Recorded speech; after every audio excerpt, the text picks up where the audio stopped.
teman-teman, perkenalkan nama lengkap saya, Preti Linsyanapur dari kelas 12 IPS 5. Baik, di sini saya akan membuka penjelasan terkait dengan hubungan perang dingin, yaitu antara NATO versus Sparta Warsawa dengan konflik yang terjadi di Rusia dan Ukraina. Nah, sebelum menuju ke pembahasan inti atau pokok pembahasan kita, di sini saya akan mengantar teman-teman untuk melihat kembali peristiwa sejarah perang dingin. Baik, perang dingin merupakan perang ideologi antara dua negara adidaya yang kuat, yaitu Amerika Serikat dan juga Uni Soviet. Nah, di mana Amerika Serikat ada di blok barat dan Uni Soviet ada di blok timur. Perang dingin ini pecah setelah Perang Dunia Kedua. Jadi, perang dingin ini merupakan perang ideologi yang paling sengit dan besar di dunia pada masa itu, di mana Amerika Serikat menganut ideologi liberalis kapitalis, sedangkan Uni Soviet menganut paham atau ideologi komunis. Kedua negara adidaya ini berkompetisi untuk menyebarkan ideologi mereka ke semua belahan dunia. Nah, perbedaan ideologi liberalis kapitalis dan komunis sangatlah jauh. Seperti yang kita ketahui bahwa perbedaannya yaitu, yang pertama, kalau di Amerika Serikat ada pemilihan umum, di Uni Soviet tidak ada pemilihan umum. Di Amerika Serikat bersifat demokrasi, sedangkan di Uni Soviet bersifat kediktatoran. Di Amerika Serikat menganut paham kapitalisme, sedangkan di Uni Soviet komunisme. Amerika Serikat individualisme, sedangkan Uni Soviet saling membantu satu dengan yang lain.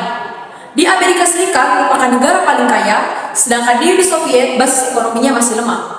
Kemudian, di Amerika Serikat hak asasi manusia itu sangat diperhitungkan, sedangkan di Uni Soviet masyarakat dikendalikan oleh polisi rahasia. Kemudian, di Amerika Serikat ada kebebasan pers, sedangkan di Uni Soviet sensor total terhadap kebebasan pers.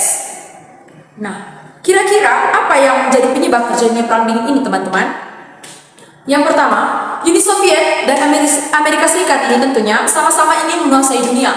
Mereka ingin mencari tahu, ingin mencari kemenangan dalam menyebarkan ideologi mereka. Kemudian yang kedua, Uni Soviet bertekad menyebarluaskan paham komunismenya. Yang ketiga, ketidaksukaan Uni Soviet akan sistem kapitalisme yang dianut oleh Amerika Serikat. Kemudian ada kekhawatiran Amerika Serikat terhadap pengaruh dari serangan komunis. Kemudian Uni Soviet takut terhadap bom atom yang dibuat oleh Amerika Serikat. Amerika Serikat juga menolak membagi rahasia nuklirnya kepada Uni Soviet. Kemudian ekspansi Uni Soviet sampai ke Eropa Barat. Dan masih banyak lagi hal-hal lainnya yang menjadi penyebab terjadinya perang dingin ini, teman-teman. Nah, halo teman-teman, perkenalkan nama saya Agresa Febrianis Makowot. Nah, di sini saya akan melanjutkan penjelasan dari teman saya. Nah, yang di sini yang akan saya jelaskan ini adalah bagaimana sih hubungannya Ukraina dan Rusia sebelum terjadinya konflik antara dua negara ini. Nah, sebelumnya Ukraina dan Rusia ini memiliki hubungan yang dekat. Seperti yang kita ketahui, dulu Ukraina dan Rusia ini mereka berdua sama-sama bergabung dalam Uni Soviet. Nah, di mana Uni Soviet itu pada masa perang dingin, di mana perang dingin itu melibatkan Amerika. Dan seperti kita ketahui, Amerika itu adalah blok barat, sedangkan Rusia dan Ukraina ini adalah blok timur. Nah, tapi kemudian Uni Soviet ini runtuh, yaitu pada tahun 1991 yang menandai kemenangan blok barat atau Amerika dalam perang dingin ini. Nah, dengan seiringnya waktu, pergantian waktu, di mana juga pergantian pemimpin di Ukraina dan Rusia, nah, hubungan Ukraina dan Rusia ini menjadi merenggang, dan sekarang Ukraina ini lebih mendekatkan diri lagi kepada NATO, yang kita tahu NATO itu adalah blok barat. Nah, dengan Rusia mengetahui Ukraina ini lebih dekat dengan NATO, ingin bergabung dengan NATO, ada muncul rasa marah. Kenapa?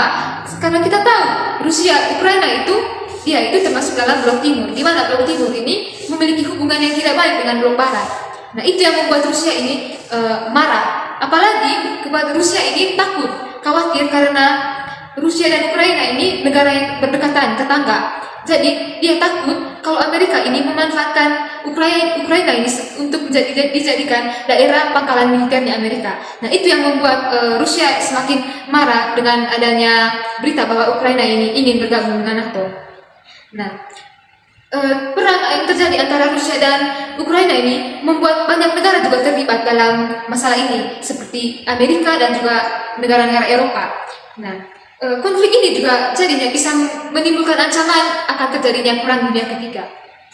Itu yang sedang dikhawatirkan, apalagi dampak-dampak yang terjadi karena perang ini sangat banyak, bukan hanya dirasakan oleh dua negara tersebut, tetapi oleh seluruh dunia.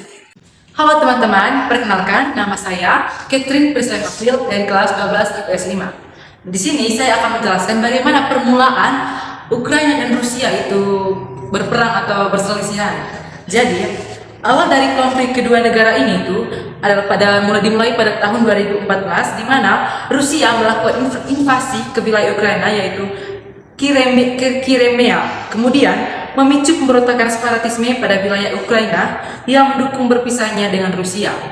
Lalu pada saat Rusia itu melakukan invasi pada Ukraina kan pada saat itu kan lemah dan punya kekuatan militernya, apalagi kan negara bagian dari Rusia ini juga dia. Maka untuk bertahan dari serangan tersebut dan untuk bertahan dari serangan Rusia tersebut, Ukraina membutuhkan bantuan, dan bantuan yang Ukraina dapat itu dari NATO. Nah, hal inilah karena negara NATO kan negara barat. Nah, sedangkan Rusia ini paling tidak suka dengan negara barat.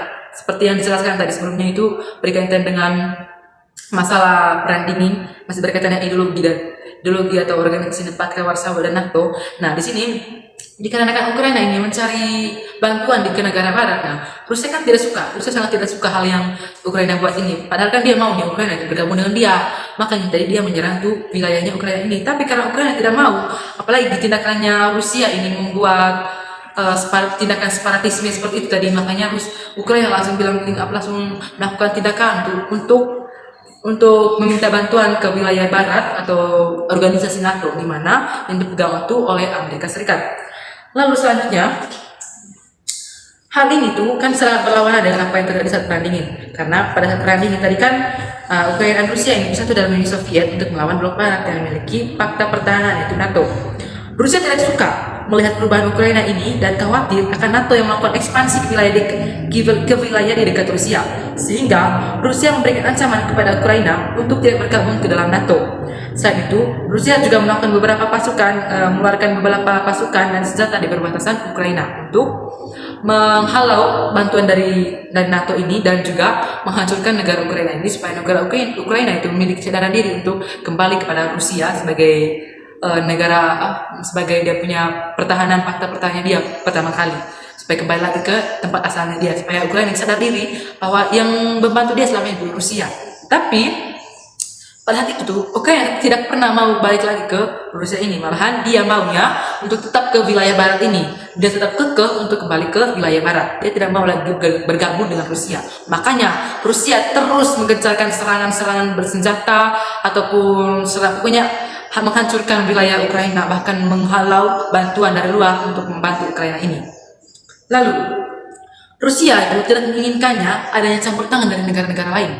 Makanya sekarang ini banyak negara-negara PBB juga, bahkan PBB juga itu tidak mau membantu Ukraina, tapi Rusia ini tidak pernah mendengar apa yang PBB katakan.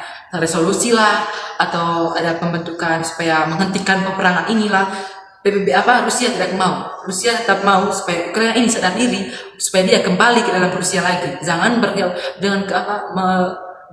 jangan keluar dari kawasan Rusia atau apalagi pergi ke daerah maksudnya apalagi kembali ke daerah barat ini tadi. Makanya Rusia tetap mempertahankan. Nah, Rusia ini tidak menginginkan campur tangan dari negara lain. Makanya banyak sekali negara yang ingin membantu Ukraina ini menyelamatkan dia dari serangannya Rusia. Tapi itu tidak bisa, karena apa? Rusia sudah mengatakan bahwa siapapun yang membantu Ukraina, mereka juga akan dikenai serangan dari Rusia kepada negara-negara yang membantu Ukraina ini. Bahkan PBB sekalipun tidak pernah dihiraukan oleh Rusia ini. Karena Rusia berpikir begini, Uni Soviet kan juga bagian dari PBB, jadi saya aman-aman saja begitu. Tetapi walaupun perang dingin ini sudah sesuai pada zaman dahulunya, permusuhan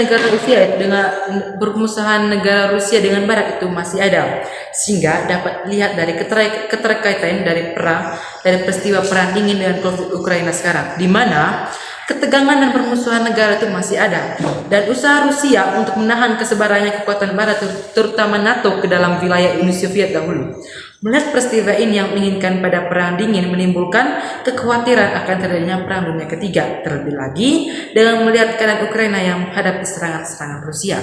Ya, seperti yang teman-teman lihat sekarang kan, Rusia masih gencar-gencarnya untuk mengambil kembali Ukraina, jangan sampai dia bergabung dengan NATO dari kawasan barat itu. Maka Rusia tidak pernah mau menghiraukan himbauan dari PBB, dari negara-negara lain. Rusia tidak suka yang begitu-begitu, jadi dia hanya mau begini, Ukraina ini kembali. Maka kalau Ukraina kembali itu perang selesai. Tapi karena Ukraina tidak mau kembali dan tidak mau dibawa kosongnya Rusia yang seenaknya kepada dia, makanya Ukraina ini tidak mau kembali. Nah, hal inilah yang mengakibatkan perang ini itu belum selesai sampai sekarang ini, sampai di tahun 2023. Bayangkan sudah hampir 1 tahun lebih lah, 2 tahun, mau hampir 2 tahun, karena kan dari 2022 dulu sampai sekarang ini. Jadi itu menyimpulkan perang dunia ketiga bisa menimbulkan kalau masih terus berlanjut, apalagi memberikan dampak pada negara lain, maka ini kemungkinan besar nanti dapat terjadinya perang dunia ketiga. Baik teman-teman, perkenalkan nama saya Patrisius Diramajai, saya dari kelas 12 IPS 5. Langsung saja, dampak perang Rusia dan Ukraina bagi dunia. Di sini, di mana sanksi-sanksi yang diberikan oleh negara barat tersebut juga menyebabkan naiknya harga minyak mentah dunia, di mana sebesar 350% hanya dalam kurun waktu 2 tahun saja. Hal ini yang juga menyebabkan naiknya harga-harga bensin di Indonesia. Oke, kemudian di sini kita lanjut ke dampak dari perang Rusia dan Ukraina bagi perang dunia. Di sini, blokade Rusia terhadap Ukraina di Laut Hitam juga telah berdampak pada naiknya harga komoditas dunia, terutama gandum, jagung, dan minyak bunga matahari. Pasalnya di sini, kedua negara tersebut adalah pengekspor 7,3% gandum dunia, kemudian pengekspor 70% minyak bunga matahari dunia, dan pengekspor 2,6% jagung dunia. Baik, di sini saya akan menjelaskan tentang dampak perang Rusia dan Ukraina bagi dunia. Dari sektor energi, rentetan sanksi yang diberikan negara barat kepada Rusia telah membuat Rusia memangkas pasokan hingga 60% bagi sebagian negara di Eropa. Karena hal ini, banyak negara di Eropa terpaksa untuk melakukan transisi energi dari gas alam ke batu bara. Naiknya harga energi otomatis akan mengancam stabilitas supply dunia. Tak terkecuali terhadap pangan. Diketahui, penggunaan energi langsung dan tidak langsung telah menghabiskan sekitar 40 hingga 50% biaya produksi pangan. Jadi, jika harga energi naik, maka biaya produksi dipastikan juga akan naik. Hasilnya, harga pun juga akan naik. Halo teman-teman, perkenalkan, nama saya Teresia Dolvares Sarmento, saya dari kelas 12 IPS 5. Pada kesempatan ini, saya akan menyimpulkan perang yang terjadi antara kedua negara, yaitu Ukraina dan Rusia. Nah, langsung saja pada kesimpulannya. Perang Rusia dengan Ukraina hampir berlangsung selama 1 tahun. Perang tersebut ditandai dengan inovasi pasukan Rusia ke wilayah Ukraina pada 24 Februari 2022 lalu. Belum ada tanda-tanda kuat bahwa perang akan berakhir. Justru konflik kedua negara ini diperkirakan akan semakin sengit dan pada masa-masa yang mendatang. Berbagai upaya telah dilakukan banyak pihak untuk menghentikan perang ini. Mulai dari pertemuan formal yang banyak diekspos di media massa, maupun pertemuan informal yang tidak dipublikasi. Pertemuan ataupun perundingan tidak hanya dilakukan kedua pihak yang bersangkutan, namun juga pihak-pihak lain yang punya kepentingan agar perang segera berakhir. Saat upaya perundingan dan diplomasi belum menunjukkan hasilnya, jadi marilah kita saling menjaga perdamaian dunia ini. Jangan biarkan perang terjadi pada masa reformasi ini.